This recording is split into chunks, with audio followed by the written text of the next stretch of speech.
pumunta sa website appointment.psa helpline. Yan. Scroll down. Scroll down mo lang, click book appointment. Ayan. So, scroll down, pwede mong basahin.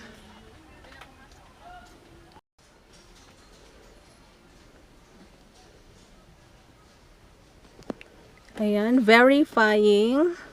Then, click I agree. Ayan. So, minors are not allowed to book an appointment. Ayan. So, basahin nyo lang yung mga important reminders, then click next. Yan. Select purpose. Okay. So, ako, get copies for civil registry. Ayan.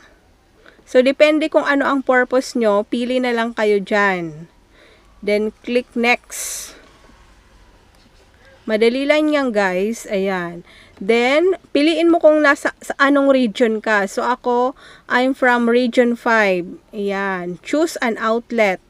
Ayan. So, Naga City, kasi Region 5 po ako. Kaya, ang pipiliin ko, outlet, PSA outlet Naga City. Then, click next. Ayan. So, lalabas yung map para mas madali mong mahanap kung saan ka pupunta, kung saan yung appointment mo sa PSA. So, ayan. Yan. Malapit lang yan sa amin. ALDP building. Ayan. Then, click, scroll mo lang hanggang sa baba. Ayan, may nakalagay dyan kung ilan yung mga fees na dapat bayaran. Copy, issuance of birth, marriage, and blank, blank, blank.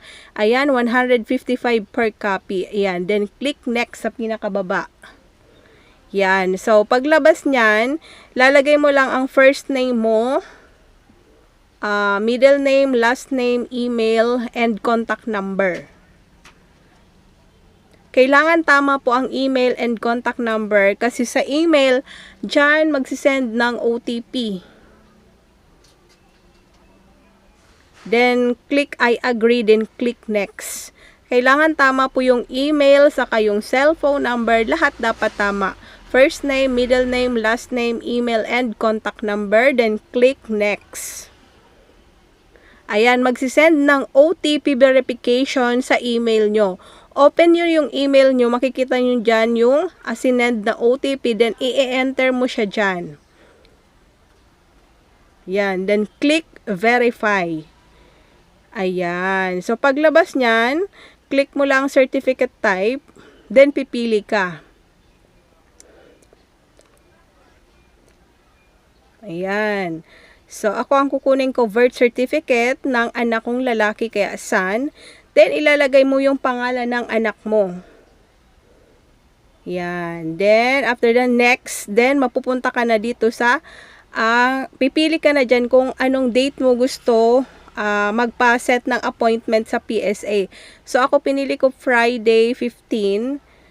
So, kung gusto mo mag-change ng outlet, pwede rin. Click mo lang yung outlet, kung anong malapit sa inyo. Then, i-click mo yung time. Kung anong gusto mong time na pumunta ka doon. Ako pinili ko yung 8 AM kasi may pasok pa ako ng 10:30. Ayan.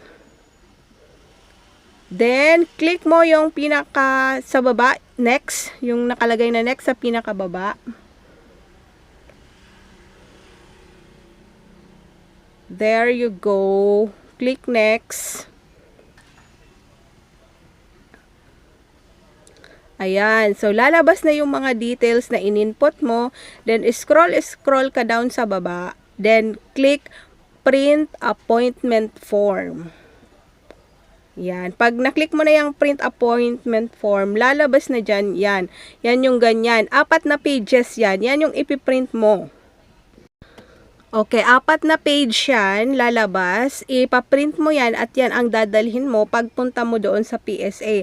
Or pwede mo rin i-download sa cellphone mo and then siya na rin ang dadalhin mo, ipakita doon sa PSA. Pero sabi ng iba, mas mabuti daw kung ipapaprint mo siya at siya ang dadalhin mo doon sa PSA. So, yan lamang po guys. Thank you for watching. Sa mga hindi pa nakasubscribe sa aking channel, please click subscribe and hit the bell button para updated kayo pag may mga bagong upload tayo. Thank you for watching, guys.